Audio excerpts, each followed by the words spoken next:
Welcome to Southeastern 14. We are here to preview Auburn's road trip to Fayetteville, Arkansas.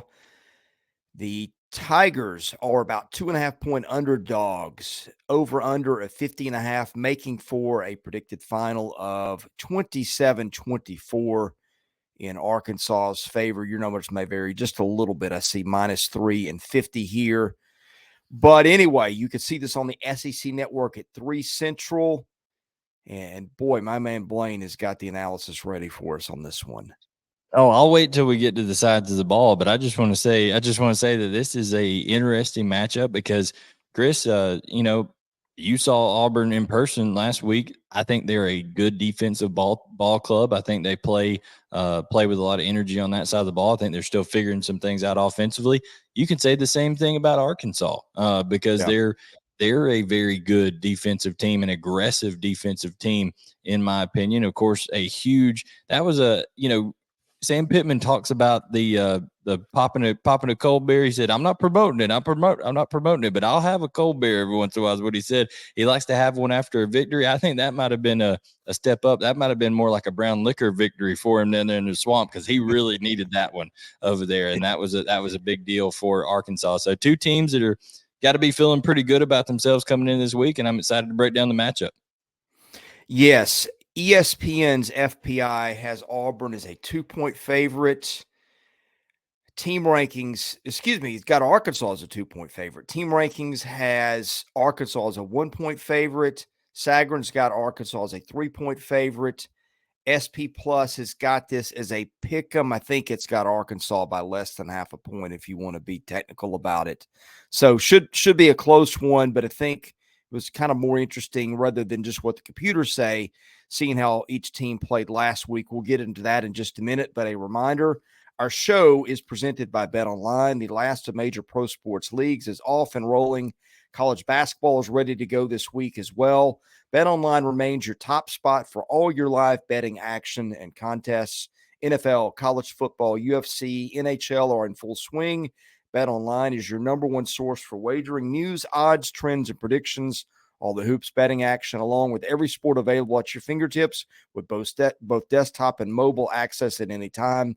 Head to BetOnline today. Remember to use our promo code BELIEVE, that is BLEAV,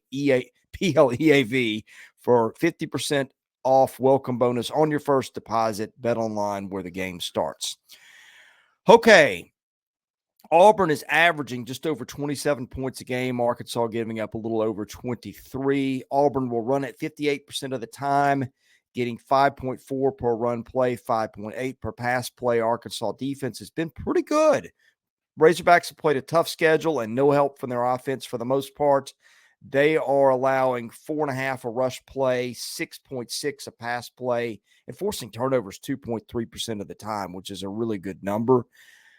I saw Auburn in person last weekend in Nashville. Honestly, Jarquez Hunter ran wild on a Vanderbilt defense, which is just awful. Auburn was getting guys open at times and wasn't hitting passes. Guys were dropping them. Just the passing game has been a struggle all year for the Tigers and really had abundant opportunities against Vanderbilt last week that even then it couldn't take advantage of. We have sung the praises of Arkansas's defense all year. That is a group that has kept battling as the offense has sputtered, and I think this is a place where it feels like the matchup tilts a little bit towards Arkansas on this side. I know Auburn's been better, but let's also consider they played maybe the worst two defenses in the league. South Carolina might be in there too the last 2 weeks.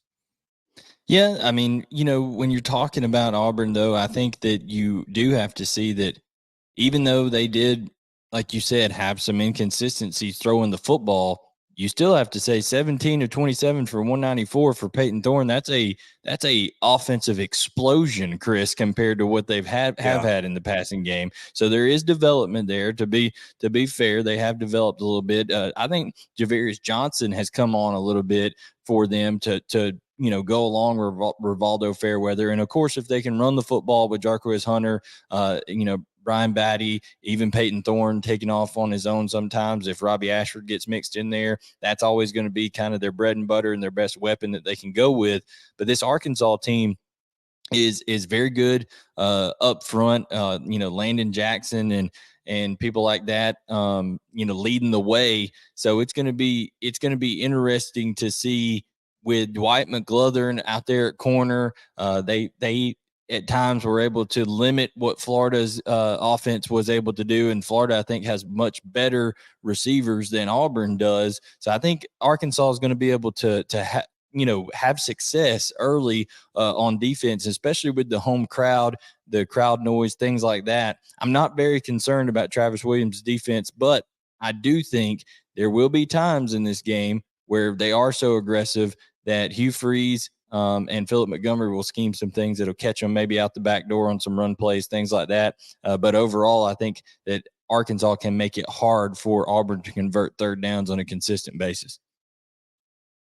Auburn's defense has been good just about all year. Got a lot of pressure on Vanderbilt last week. I think had 5 or 6 sacks in that game and was really just making life tough for Ken Seals. Arkansas's offense, what in the world happened last week? Well, we know what happened. They fired Dan Enos, took a week off, and came back looking much better. They ran the ball well. They threw the ball well. Rocket Sanders was back.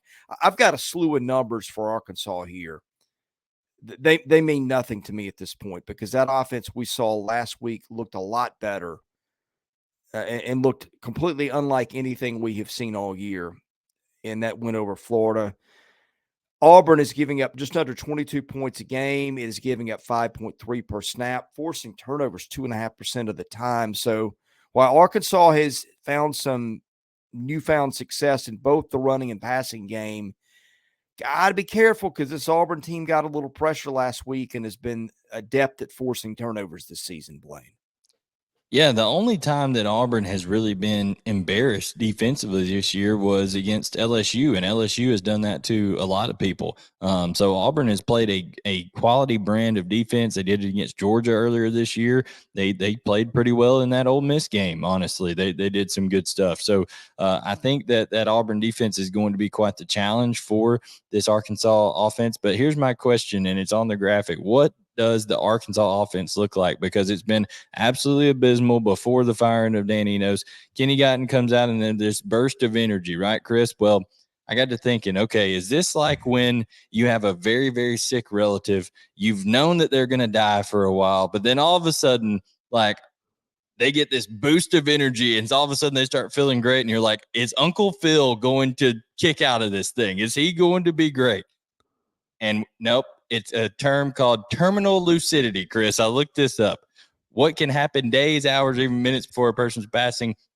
Occasionally, abruptly, a period of increased energy and alertness. So is this increased energy and alertness before this offense just goes off the cliff and doesn't do well at all? Or is this Arkansas offense really changed, really going to have some energy that's sustained here?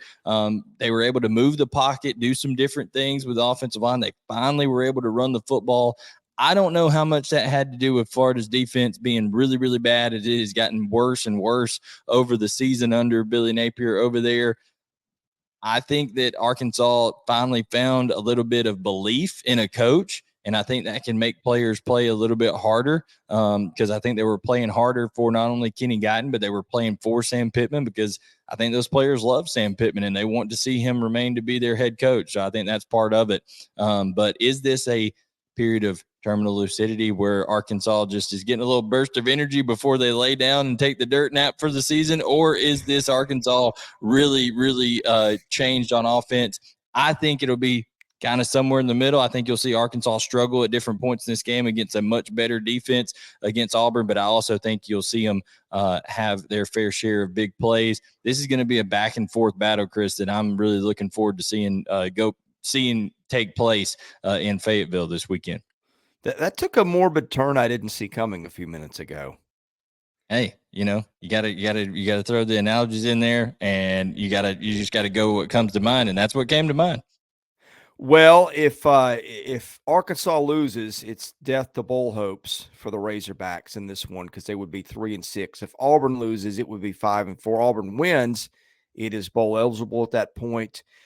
A couple of other stats of note: Arkansas penalized 56 yards a game, Auburn 47. Arkansas, the number 4 ranked special teams unit in the country, according to SP Plus.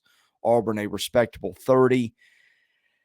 Blayne, this is one of these games. I think I was going to pick the home team either way after the way Arkansas played last week. Arkansas is your home team in this case. I will take the Razorbacks. I think the computers have this as darn near a pick 'em on a neutral field. And I'm just going to go with what we saw last with the Razorbacks for lack of a better idea. But I don't have a great read on this one. Yeah, I think that, Arkansas, I like their defensive front. I like the pressure they bring. I like that they're aggressive play man coverage on the back end. I think that's something they can get away with. I don't think Auburn I don't think Auburn be able to convert third downs enough. I think Arkansas is 6th in the SEC in sacks. Auburn is 9th in the SEC in sacks allowed. I think you'll see Arkansas get pressure early. I think Arkansas will have enough offense to be able to convert points in the red zone. I think that Auburn will play well defensively, but I think ultimately too much Rocket Sanders, too much KJ Jefferson. Having Rocket Sanders back and productive now is huge for Arkansas. I think Arkansas wins this one at home. Then I think they cover against Auburn. I think it's probably by a touchdown. All right, to Auburn and Arkansas fans watching, basketball season starts this week. Both teams projected to be in the NCAA tournament. We cover basketball wall to wall, including the games this week when nobody else is keeping an eye on them. So best way to catch those, hit the subscribe button to our channel, hit the like button. I will say, Auburn fans who are ticked off at my pick right there of picking Arkansas in football, I will pick Auburn every time they play Arkansas in basketball this year, because anybody that wears track shorts and runs into their locker room like Must Bus did in there in front of his locker room, that's a clown show. Give me Bruce Pearl all day long. Go, War Eagle there in basketball over there versus Arkansas. I saw that. No, Bruce Pearl is known to take off his shirt and paint his chest, so we can't grab a monopoly with one. That's more manly than running in there with his little dainty track suit on. I don't know what was going on with that. That was awful. I did see that. That was something. All right. Yeah. Okay. I've lost my train of thought. That's all, folks. That's all, folks. No, seriously. Have a great day. Thanks for watching. Hit the subscribe button. Hit the like button. Thanks for watching us here at Southeastern 14, presented by Bet Online.